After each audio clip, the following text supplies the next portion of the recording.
आज श्रीरामपुर में लगाया धारा 144 बीजेपी की तरफ से लगाए गए धरना स्थल को हटाया गया। हुगली के रिसरा में बीती रात फिर हुआ विवाद। रेलवे स्टेशन के बाहर उपद्रवियों की सुरक्षा बल से झड़प। रिसरा रेलवे स्टेशन पर रात 10 बजे से रुकी ट्रेनें एलसी गेट के बंद होने से हावड़ा बंदेल रूट बाधित, अब सामान्य हालात। रिसरा रेलवे स्टेशन पर गूंजे जय श्री राम के नारे, बड़ी संख्या में जुटे लोग। पश्चिम बंगाल की मुख्यमंत्री ममता बनर्जी ने बीजेपी को हिंसा केस में कटघरे में खड़ा किया। कहा, भगवा पार्टी ने जानबूझकर बिना अनुमति के जुलूस के साथ अल्पसंख्यकों के क्षेत्र में प्रवेश किया।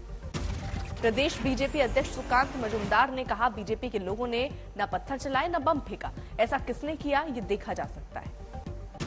हिंसा मामले में बीजेपी ने पश्चिम बंगाल पुलिस पर उठाए उंगली। सुकांत मजूमदार ने पुलिस पर पथराव का लगाया आरोप, उन्हें इसका मिला था निर्देश। बीजेपी सांसद लॉकेट चटर्जी ने सीएम ममता से मांगा इस्तीफा। मौजूदा पश्चिम बंगाल की पाकिस्तान और जम्मू कश्मीर के पुराने दौर से की तुलना।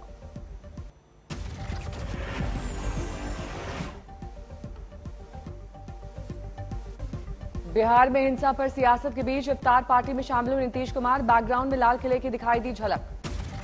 पटना में हज भवन में थी इफ्तार पार्टी। जेडीयू के मुस्लिम नेताओं ने किया था आयोजन। जेडीयू की तरफ से दलील, लाल किला देता है भाईचारे का प्रतीक। नीतीश इफ्तार में शामिल होते हैं और रामनवमी पूजा में भी। जेडीयू के एमएलसी खालिद अनवर ने कहा, हमारा मकसद नीतीश कुमार बीजेपी से मुक्ति दिलाएं। आगे बिहार के 14 करोड़ लोग ये चाहते हैं कि नीतीश कुमार आगे बढ़े, लीड करे, विपक्षी एकजुटता के लिए काम करे और भारतीय जनता पार्टी की नीतियों से देश को मुक्त करे। लाल किले वाली तस्वीर पर सियासत तेज। जेडीयू दफ्तर के बाहर लगा पोस्टर। मिशन 2024 को लेकर पोस्टर में लिखा है, देश को आपका इंतजार है। बीजेपी ने नीतीश की इफ्तार पर जताई कड़ी प्रतिक्रिया। कहा, तुष्टीकरण की राजनीति कर रहे हैं नीतीश। बिहार बीजेपी प्रदेश अध्यक्ष सम्राट चौधरी ने कहा, सासाराम और बिहार शरीफ जाने की बजाय इफ्तार पार्टी में शामिल हो रहे हैं नीतीश। बिहार पूरी तरह जिस तरह रोम जल रहा था और नीरो जो है बांसुरी बजा रहे थे, और ये लोग जब तुष्टीकरण में आए इसलिए पूरा मामला कोलैप्स किया। बिहार शरीफ हिंसा में 140 से ज्यादा गिरफ्तार, कई आरोपी नाबालिग। वीडियो फुटेज के आधार पर गिरफ्तारी का किया गया दावा।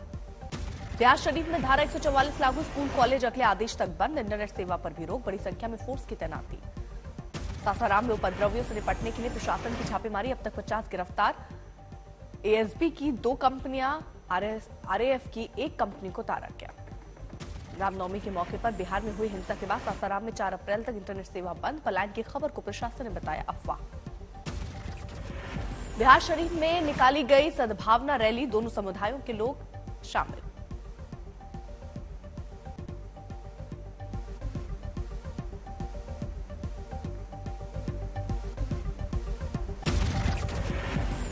राहुल गांधी ने एक बार फिर केंद्र पर साधा निशाना। अडानी की कंपनी को लेकर पूछे सवाल। राहुल गांधी ने पूछा, अडानी की शेल कंपनियों में 20,000 करोड़ कहां से आए?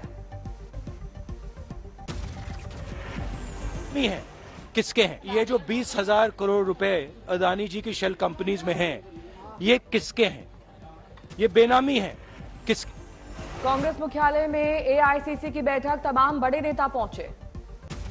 बीजेपी अध्यक्ष जेपी नड्डा की पार्टी महासचिवों के साथ की बैठक। आज शाम 6 बजे सामाजिक न्याय सप्ताह की तैयारियों पर चर्चा की जाएगी। बागेश्वर सरकार में शिरडी साईं पर दिए विवादित बयान पर विवाद। मुंबई पुलिस में दर्ज हुई शिकायत। शिरडी साईं संस्थान के पूर्व ट्रस्टी राहुल कनाल ने दी शिकायत। धार्मिक भावनाओं को आहत करने के आरोप में एफआईआर दर्ज करने की मांग। महाराष्ट्र के मंत्री राधाकृष्ण विखे पाटिल ने कहा, शिरडी के साईं पर इस तरह के बयान देना गलत है। इसके पहले उदयपुर में भी धीरेन्द्र शास्त्री के खिलाफ मामला हुआ था दर्ज। धर्मसभा में दिया था विवादित बयान। कुंभलगढ़ दुर्ग को लेकर धीरेन्द्र शास्त्री ने दिया था बयान। भगवा झंडा लहराने का किया था ऐलान।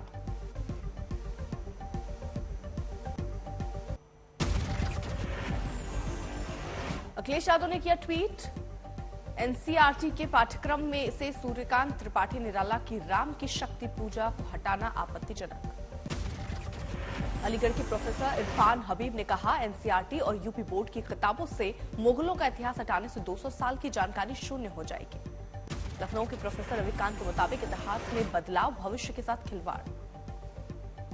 यूपी के शिक्षा मंत्री ने दिया था बयान, जो भी एनसीईआरटी में बदलाव होंगे उसको उत्तर प्रदेश लागू करेगा। Delhi CM deputy CM Brajesh Pathak ने कहा, नई संस्कृति को पढ़ाया जाएगा, हमारी संस्कृति विरासत है। उधमपुर में कांग्रेस की जय भारत सत्याग्रह पदयात्रा, केंद्र सरकार पर राहुल को अयोग्य ठहराने की साजिश रचने का आरोपण। राहुल की संसद सदस्यता खत्म होने के विरोध में बिहार के समस्तीपुर में सत्याग्रह की शुरुआत कांग्रेस नगर कमेटी ने सदस्यता बहाली की मांग की। बाड़मेर में जिला स्तर पर कांग्रेस का बड़ा शक्ति प्रदर्शन, 6 अप्रैल को मुख्यमंत्री करेंगे जय भारत सत्याग्रह का आगाज। यूपी के डिप्टी सीएम केशव प्रसाद मौर्य ने प्रधानमंत्री नरेंद्र मोदी से संसद भवन में की मुलाकात, निकाय चुनाव को लेकर बीजेपी की रणनीति और तैयारियों से कराया रूबरू। यूपी में स्वामी प्रसाद मौर्य के समर्थन में खुलकर बोले अखिलेश यादव, कहा अब वो हमारे साथ है, इसलिए डबल इंजन की सरकार को हो रही है परेशानी।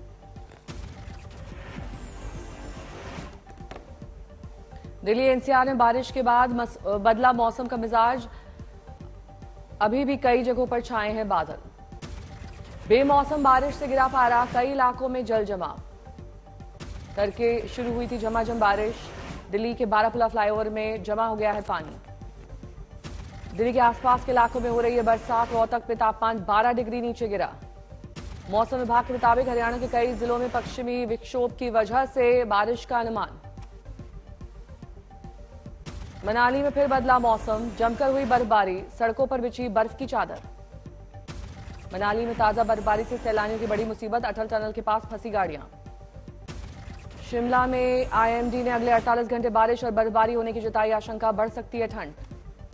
बद्रीनाथ में फिर बदला मौसम का मिजाज, बद्रीनाथ धाम में एक बार फिर से शुरू हुई बर्फबारी। 27 अप्रैल को खुल रहे बद्रीनाथ धाम के कपाट, बारिश की वजह से तैयारियों में रुकावट।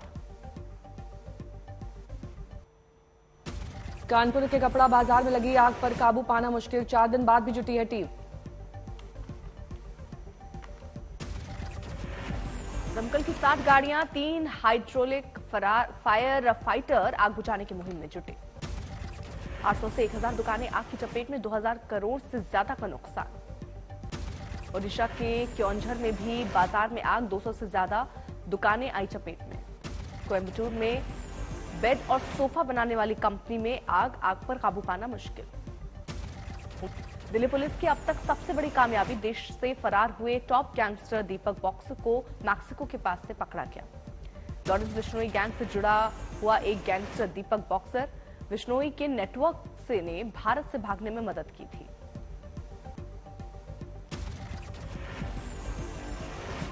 अंबाला में महावीर जयंती के मौके पर निकली शोभा यात्रा, हरियाणा के गृह मंत्री अनिल विज शामिल।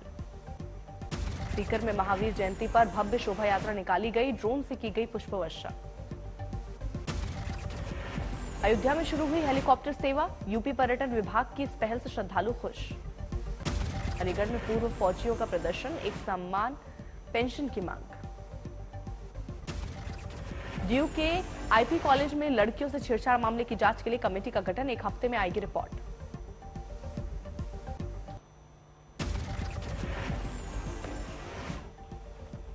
पठानकोट की बेटी को मिली जनरल बिपिन रावत ट्रॉफी, खुशी पठानिया बेस्ट वुमेन अग्निवीर घोषित। सीकर में महावीर जयंती पर भव्य शोभा यात्रा निकाली गई, बड़ी संख्या में जुटे लोग। पाली में महावीर जयंती पर पर्यावरण बचाने की मुहिम, इलेक्ट्रिक स्कूटर पर निकाली गई शोभा यात्रा। झालावाड़ में महावीर जयंती पर जैन समाज से निकाली गई भव्य शोभा यात्रा, भारी संख्या में महिलाएं, बच्चे और पुरुष हुए शामिल। करौली में महावीर जयंती पर भगवान महावीर के मेले में हुई प्रभात फेरी, मेले में किया गया सिलाई मशीन का वितरण। मोतिहारी में निकाली गई भगवान राम की भव्य शोभा यात्रा, सैकड़ों की संख्या में राम भक्तों ने लिया हिस्सा। गुरदासपुर में अपनी मांगों को लेकर किसानों का धरना प्रदर्शन, विरोध में रेलवे ट्रैक पर खड़ा किया ट्रैक्टर। मथुरा में बारिश से फसलों को हुए नुकसान पर बोले किसान नेता राकेश टिकैत, किसानों को सरकार दे उचित मुआवजा। बक्सर में चौसा पावर प्लांट के विरोध में हाईवे पर बैठे किसान, कहा नहीं मानी गई मांगें तो होगी बड़ी कार्रवाई। सोनीपत में बेमौसम बारिश से फसलों को भारी नुकसान, सरकार के खिलाफ जमकर नारेबाजी।